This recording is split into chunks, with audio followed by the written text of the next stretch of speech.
Se você não assistiu a análise de ontem, a gente vai fazer o seguinte, você vai assistir essa live de hoje e amanhã assista pelo menos os 30 primeiros minutos, tá? Da minha live de ontem. Fechado, Riso? Porque assim, o que eu vou falar aqui é uma continuação do começo da live de ontem. Se for olhar direitinho, são os 20 primeiros minutos da live de ontem. Então, terminou a live de hoje, você vai ouvir os 20 primeiros minutos da live de ontem, se você não assistiu. Aí você, entendi. Porque a análise que eu coloquei ali, ela tá se provando muito concreta e se provando muito verdadeira.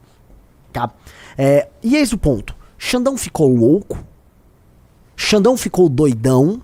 Xandão, ele cruzou linhas, ou o Xandão sabe exatamente o que ele está fazendo, tá? O que nós propomos ontem, já para então eu começar a ampliar a discussão aqui. O que a gente propôs ontem, né, eu vou querer hoje um Dr. Rafa Almeida Risa mais participativo, e ia pedir também para a equipe de produção aqui ligar um pouquinho o ar-condicionado, não deixar tão frio, mas deixar ligadinho porque tá ficando um pouco quente, tá? O que nós propusemos ontem, nós postulamos no nosso raciocínio foi, veja, Donald Trump, ele quer...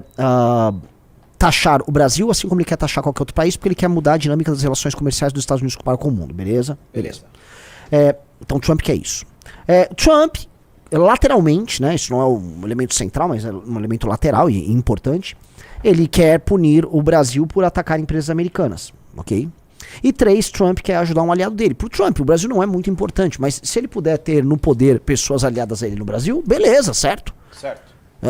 Isso conta, isso faz parte, então por que não? O Trump, portanto, ele conta lá nos Estados Unidos com assessores e deputados que são ligados também à equipe da família Bolsonaro. Essas pessoas entram em contato com ele e ele transformou, no caso brasileiro, a taxação em algo para além da taxação, ainda que o tema central seja a taxação, ok? A questão central é BRICS e comércio exterior e Estados Unidos, tá? Isso chegou pro Brasil, né, com a carta dele, com ele cumprindo o que ele se comprometeu com os Bolsonaro, que foi, eu vou botar isso dentro da clave, olha, a democracia aí tá sob ataque desse Alexandre de Moraes, então eu estou de olho e tal, beleza? Deu pra entender isso. E aí o Lula recebeu e falou, beleza, ele e o Xandão, beleza, estamos sob ataque, o nosso regime tá sob ataque. O ataque antes de tudo é comercial. Agora, esse enfoque aqui em que ele quer falar sobre o nosso sistema de justiça, que é falho, mas é nosso, e a nossa soberania no trato a questões, vamos dizer, comerciais e empresariais internas, isso aqui é uma invasão, tá, do nosso espaço por conta de um presidente americano, que é meio truculento na fala. Então, vamos só tratar disso aqui, não vamos tratar aqui? Então o Lula, espertamente, tratou disso dentro da chave soberania.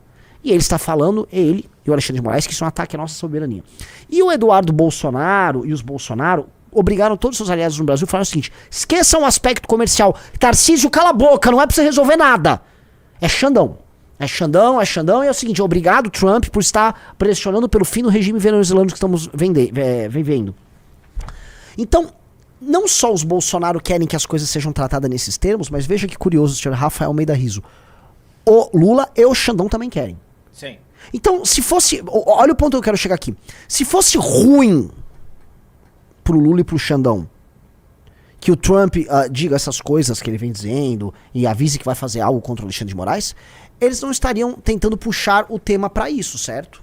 Certo. Porque se fosse ruim pra eles ficariam envergonhados e tal, e eles iriam pra outra... Mas não, pelo contrário. Eles estão reforçando a discussão dentro deste frame. Ou seja, o frame em inglês quer dizer moldura, certo? Então é como se você emoldurasse um pedaço do raciocínio, um pedaço da narrativa, e aí você coloca dentro dessa narrativa esse aspecto. Eu achei muito interessante, foi uma fala inteligente talvez o principal articulador de tudo isso, que foi o Paulo Figueiredo, que ele botou hoje no Twitter dele a seguinte frase. Dentro do nosso planejamento nós temos 2 pressupostos. Um dos pressupostos é que o Alexandre de Moraes sempre dobra a aposta, ou seja, quando provocado ele vai te bater com uma intensidade 2 vezes maior, e que o Lula sempre fará a coisa errada. Tá? Então tá ali, eu vou botar o tweet, porque esse tweet endossa a leitura que a gente fez ontem. Ó. Cachorro?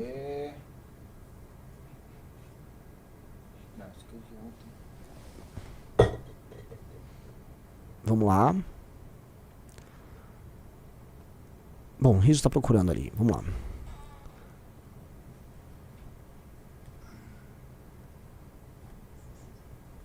Bom, o Riso não está achando, mas vamos lá. Eu vou prosseguir aqui. Então o Paulo Figueiredo falou isso e eu achei interessante essa fala dele.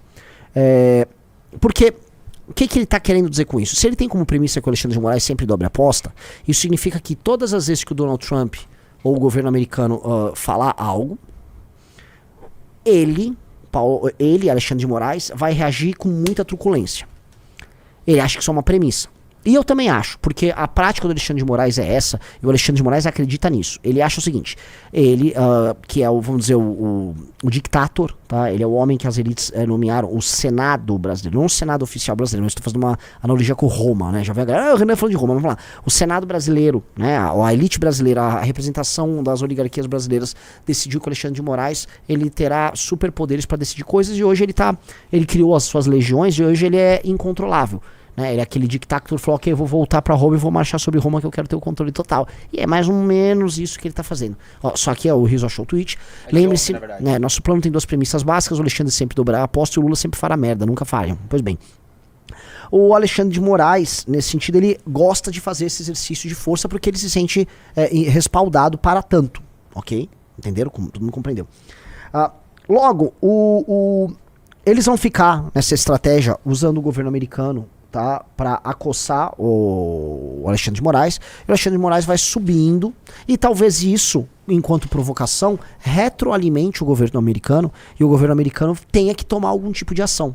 Talvez o grande game seja esse. Vamos atiçar, tá? Vamos atiçar a briga para a temperatura subir, e aí você obrigar algo a ser feito, tá?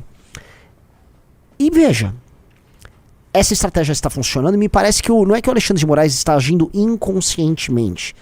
Ele e o Lula estão agindo conscientemente nesse sentido. Porque eles estão também buscando provocações com relação aos Estados Unidos dentro dessa clave da soberania. Então, onde o argumento estiver centrado na questão da soberania, eles vão subir o tom. E aí o Alexandre de Moraes, não à toa, fez o que ele fez hoje de manhã. A busca e apreensão na casa do Bolsonaro, tá, representa um novíssimo passo. Porque não é uma busca e apreensão ligada vamos dizer, ao pedido, o muito provável pedido de prisão dele, que vai acontecer logo mais, tá? Por conta tentativa de golpe de Estado, blá blá blá. Não. É uma busca e apreensão ligada à atuação do Eduardo Bolsonaro fora do Brasil. Botaram uma tornozeleira eletrônica no Bolsonaro, prenderam uma grana lá, proibiram ele de falar com o filho, sobre os seguintes termos. Olha, o Jair falou que mandou 2 milhões de reais para o Eduardo Bolsonaro e para os Estados Unidos fazer o que está fazendo, portanto ele está financiando e está tocando com o Eduardo Bolsonaro uma atividade de traição à nação, de modo a fazer com que uma outra nação invada as prerrogativas de uma nação soberana, tá? Isso aqui é um crime de traição, portanto o Bolsonaro está sendo pego nesse crime, vamos parar o cometimento do crime, portanto o Bolsonaro está proibido de falar com o próprio filho, né? Ele já é quase como se fosse uma prisão domiciliar, que ele vai ficar com uma tornozeleira eletrônica, tá? Vocês estão vendo onde tá chegando isso aí. E eu já tô dando um recado. É isso, Trump, você acha que você manda aqui? E aí, vai fazer o quê? Então o Alexandre de Moraes dobrou a aposta. Ele dobrou a aposta. E o Lula vai endossar a dobrada de aposta. O Lula vai endossar.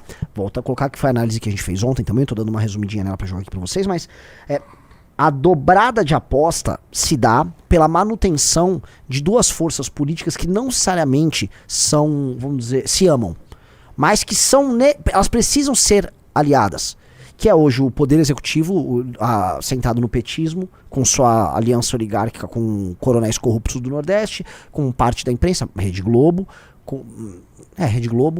com seus movimentos sociais, com parte do judiciário, com parte da burocracia altamente sindicalizada, e do outro lado o Alexandre de Moraes está representando também a força do STF. Então você teve essa aliança, esses caras estão meio que amarrados, eles vão ter que jogar juntos. Ontem eu expliquei, né, na questão do IOF, como o Alexandre de Moraes, ele teve que ficar com o Lula e teve que ir contra o Centrão, que é aliado dele também, ou era aliado dele até ontem também, né? Então ele teve que fazer escolhas, as escolhas foram tomadas por parte do Alexandre.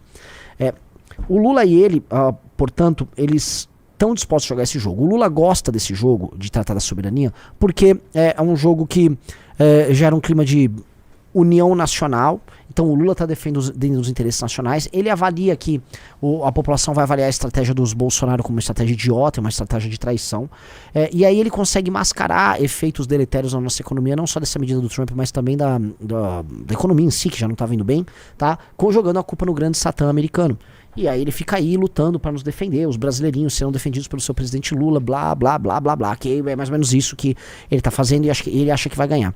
E ele fica numa posição que é interessante para ele, porque veja só, nesse tema político que é bom para ele cresce, e se ele precisar ceder comercialmente pro Trump, ele cede.